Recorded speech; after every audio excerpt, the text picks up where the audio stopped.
Welcome to Games from Folktales, a podcast that mixes historical research and tabletop role-playing settings. I'm your host, Timothy Ferguson, and this is your Monster of the Month.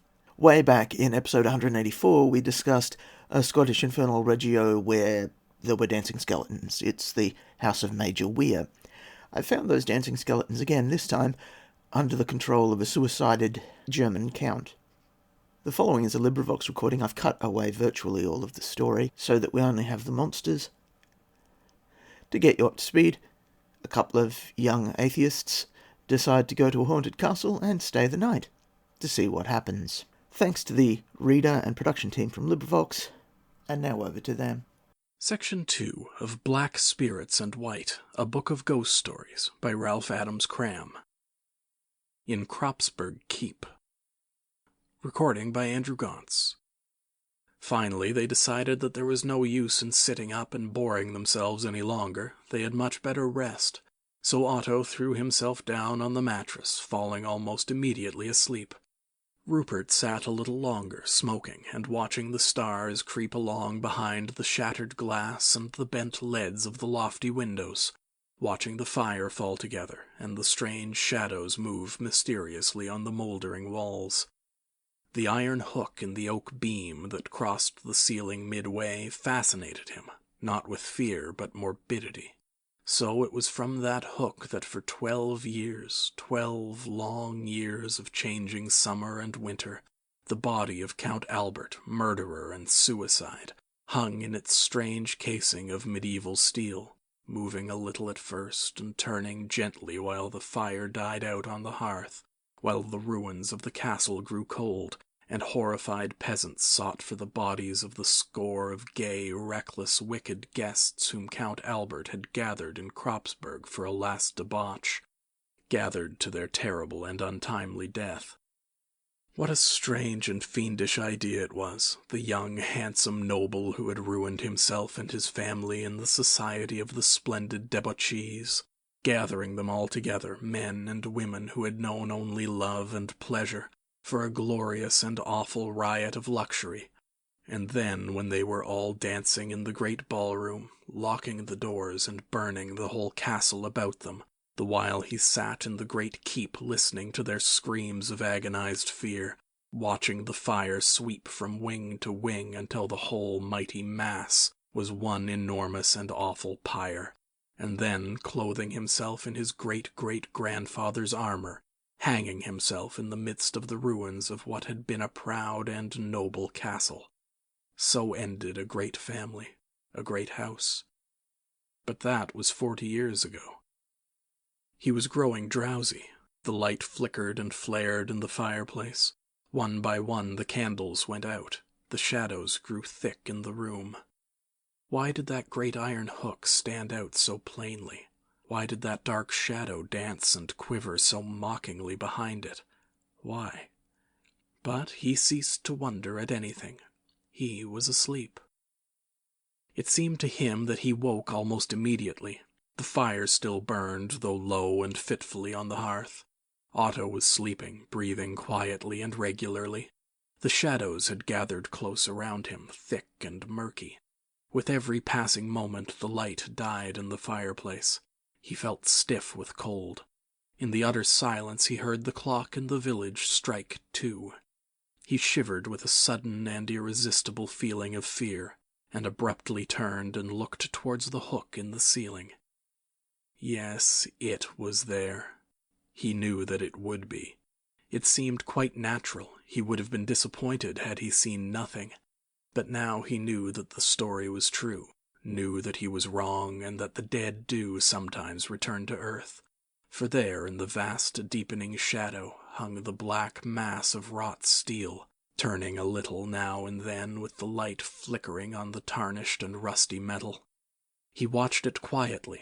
He hardly felt afraid. It was rather a sentiment of sadness and fatality that filled him, of gloomy forebodings of something unknown, unimaginable. He sat and watched the thing disappear in the gathering dark, his hand on his pistol as it lay by him on the great chest. There was no sound but the regular breathing of the sleeping boy on the mattress. It had grown absolutely dark. A bat fluttered against the broken glass of the window. He wondered if he was growing mad, for, he hesitated to acknowledge it himself, he heard music. Far, curious music. A strange and luxurious dance, very faint, very vague, but unmistakable.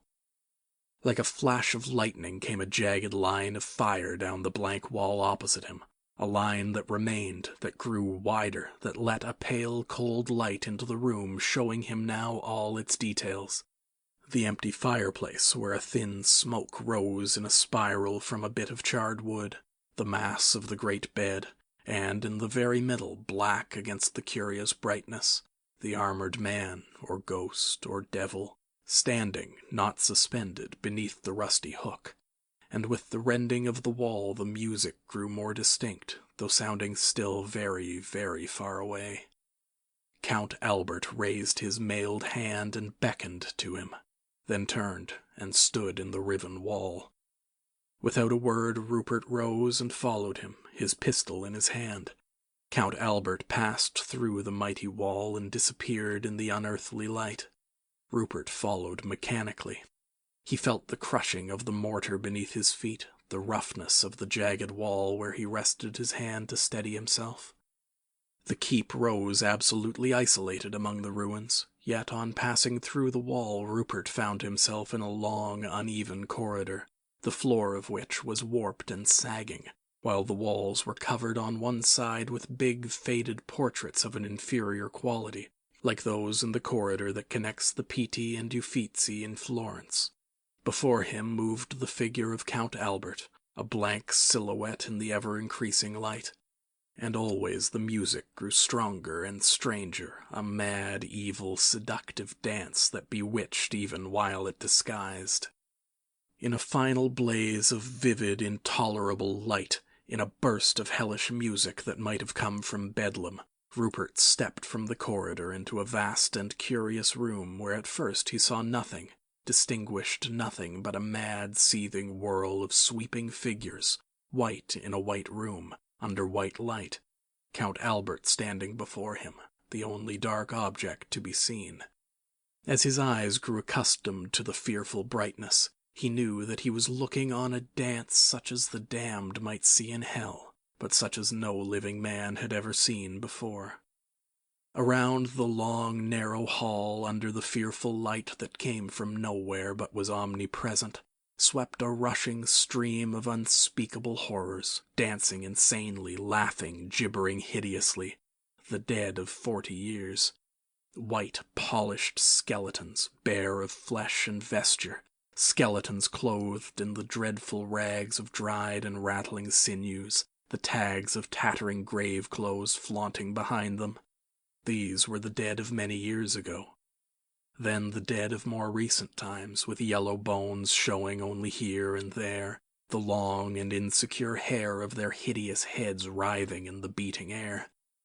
Then green and gray horrors, bloated and shapeless, stained with earth or dripping with spattering water, and here and there white, beautiful things like chiseled ivory, the dead of yesterday, locked, it may be, in the mummy arms of rattling skeletons.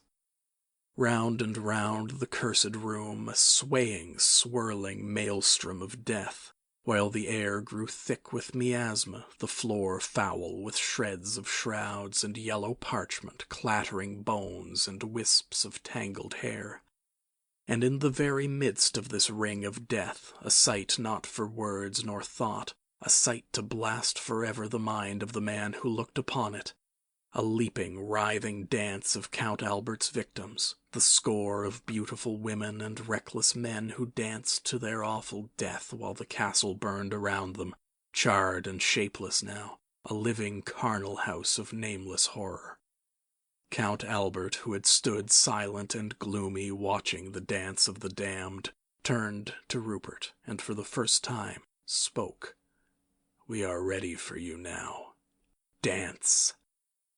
A prancing horror, dead some dozen years perhaps, flaunted from the rushing river of the dead, and leered at Rupert with eyeless skull.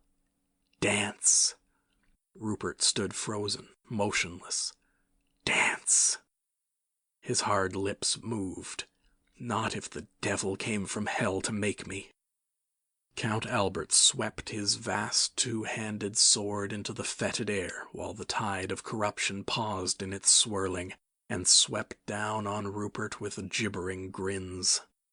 The room and the howling dead and the black portent before him circled dizzily around as, with a last effort of departing consciousness, he drew his pistol and fired full in the face of Count Albert. Perfect silence. Perfect darkness. Not a breath, not a sound, the dead stillness of a long-sealed tomb. Rupert lay on his back, stunned, helpless, his pistol clenched in his frozen hand, a smell of powder in the black air. Where was he? Dead? In hell? He reached his hand out cautiously. It fell on dusty boards. Outside, far away, a clock struck 3. Had he dreamed? Of course, but how ghastly a dream. With chattering teeth he called softly, "Otto." There was no reply, and none when he called again and again. He staggered weakly to his feet, groping for matches and candles. A panic of abject terror came on him. The matches were gone. He turned towards the fireplace. A single coal glowed in the white ashes. He swept a mass of papers and dusty books from the table, and with trembling hands cowered over the embers, until he succeeded in lighting the dry tinder. Then he piled the old books on the blaze, and looked fearfully around. No, it was gone. Thank God for that. The hook was empty. But why did Otto sleep so soundly? Why did he not awake? He stepped unsteadily across the room in the flaring light of the burning books and knelt by the mattress. So they found him in the morning, when no one came to the inn from Cropsburg Keep, and the quaking Peter Roscoff arranged a relief party, found him kneeling beside the mattress where Otto lay, shot in the throat and quite dead. Statistics on the blog eventually. Your saga may vary.